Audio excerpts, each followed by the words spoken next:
Vamos bater um papinho agora, né? Vamos conversar sobre licitação. Vamos falar a respeito daquela lei complicada, tem um número complicado, a Lei 8666 de 93, a Lei do Demônio. Se você fizer uma leitura desta lei como se fosse um romance, com certeza a sua vida vai virar um inferno, né? Mas veja, num primeiro momento, para estudar o processo de licitação, nós vamos na Lei 8666 de 93.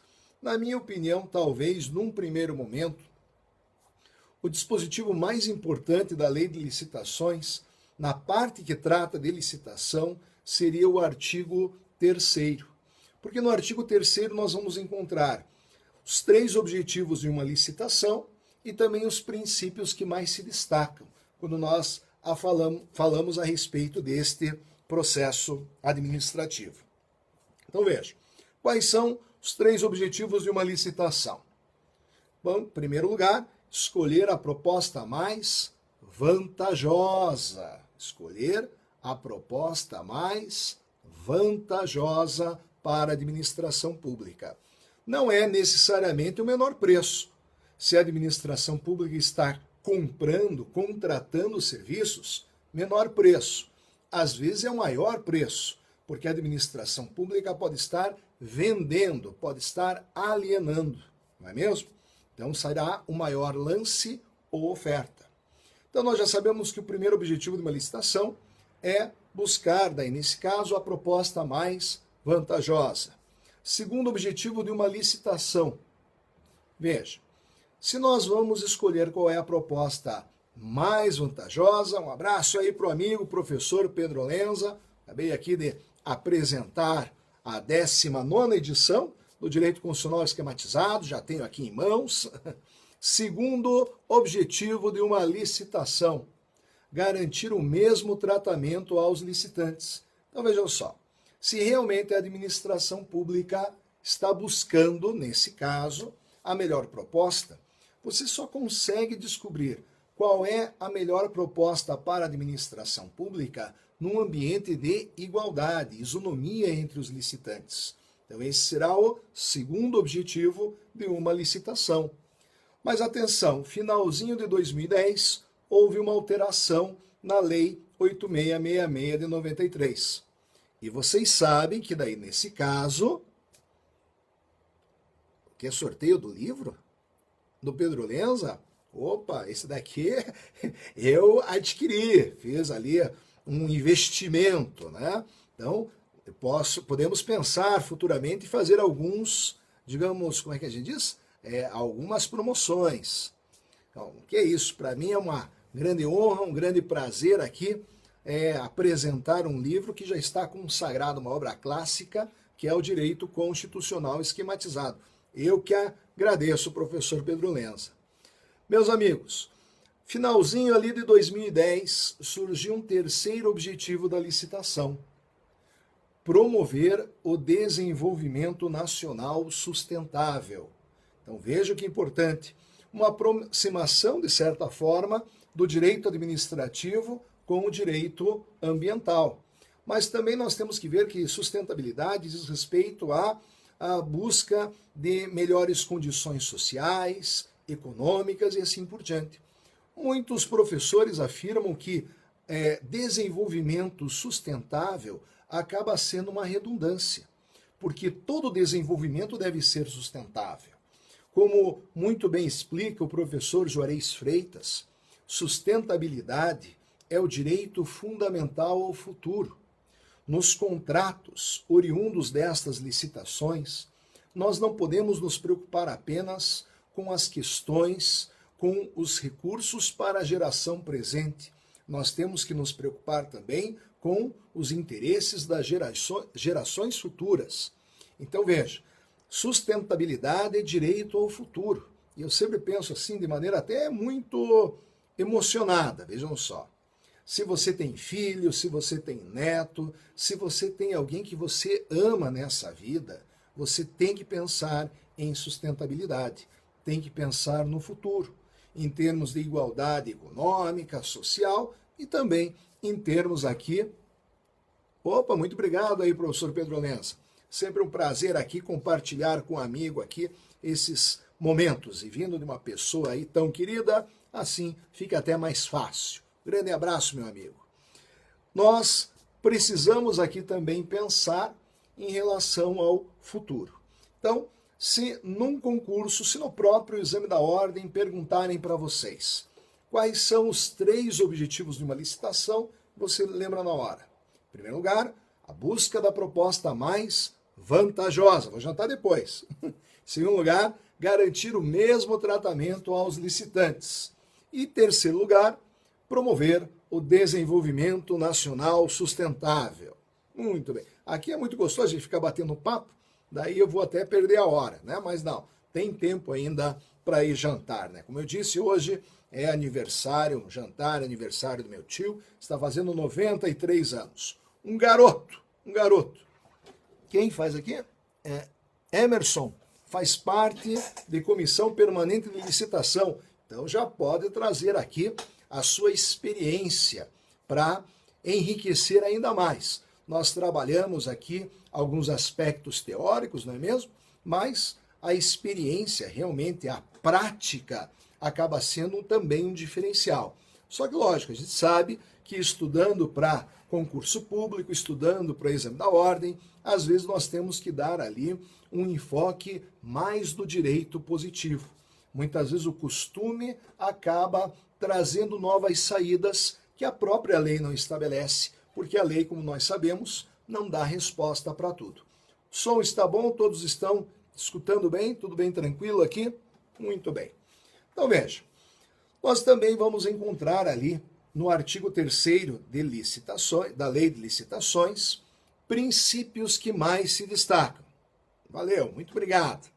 Os princípios que mais se destacam numa licitação. Vejam que é um rol exemplificativo, não é um rol taxativo. Então ali nós vamos encontrar velhos conhecidos nossos, né? Na primeira revisão nós já tínhamos conversado a respeito disso na segunda-feira. Princípio da legalidade. Licitação é um processo previamente estabelecido em lei. Tem que respeitar o princípio da legalidade. Quando fala de isonomia, igualdade, impessoalidade, mesmo tratamento aos licitantes, em relação às pessoas que querem contratar com o poder público. Logo em seguida fala princípio da probidade e princípio da moralidade. Vejam, na minha opinião, o legislador foi um pouco redundante, mas ele deve ter pensado o seguinte: é melhor nós falarmos 2 vezes que tem que ser honesto para tanto o administrador público como o licitante levar a sério a licitação. Então, honestidade, probidade e moralidade administrativa. Princípio da publicidade. Vocês estão acompanhando ali o artigo 3º? Processo de licitação é eminentemente público, aberto ao público. Qualquer pessoa, boa tarde, Luiz, qualquer pessoa pode ter acesso aos autos, ao expediente, né? Muito obrigado pela atenção, Luiz. Nós também vamos ver que existe aqui, em relação à licitação, em relação a processos concorrenciais, 2 princípios que são muito mais comuns, muito mais frequentes em termos de concurso público e, por que não, também no exame da ordem. O primeiro deles, princípio da vinculação ao instrumento convocatório. Está travando para vocês? Todo mundo está conseguindo acompanhar? Teve aqui uma dúvida, está travando. Eu não sei porque eu falo mais devagar, não vai deixar de travar por causa disso. Todo mundo está acompanhando bem, direitinho? Perfeito? Então tá. Então vamos lá, meus amigos. Vamos dar uma acompanhada aqui. Melhorou um pouquinho? Melhorou? Tudo certo?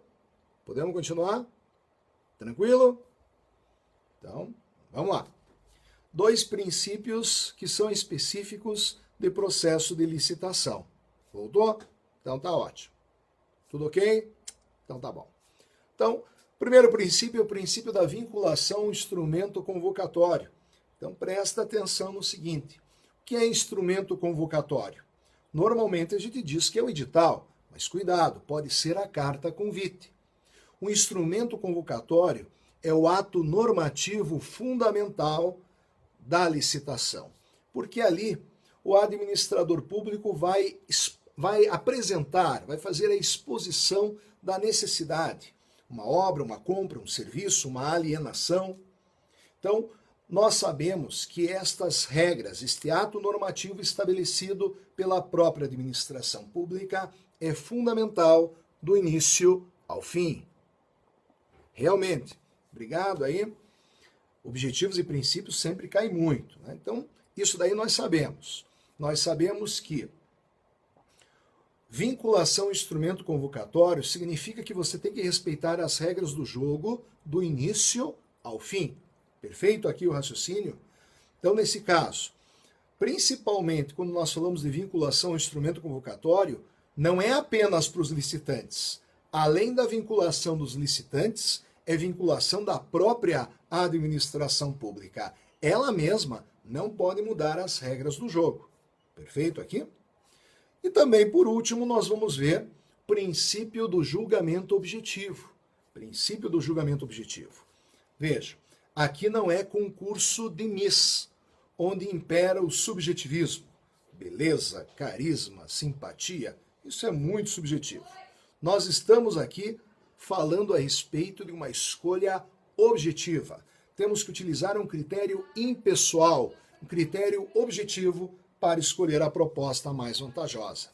Por isso que, nesse instante, nós temos que lembrar dos tipos de licitação.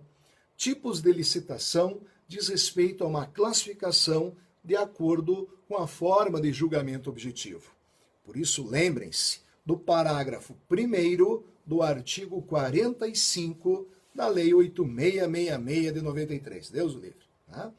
Parágrafo 1º do artigo 45. Lá nós vamos encontrar 4 tipos de licitação. Vem dar um oi aqui, Carolina. Já estou no finalzinho da aula. Carolina, dê um oi aí. Daqui a pouco a gente vai lá na festa do Dr. Mário. Então veja aqui o seguinte, meus amigos. Veja aqui o seguinte. Tipos de licitação. Menor preço. Melhor técnica. Técnica e preço. Maior lance ou oferta. 4 tipos de licitação. Menor preço, melhor técnica, técnica e preço, maior lance ou oferta. Parágrafo 1º do artigo 45 da Lei 8666 de 93.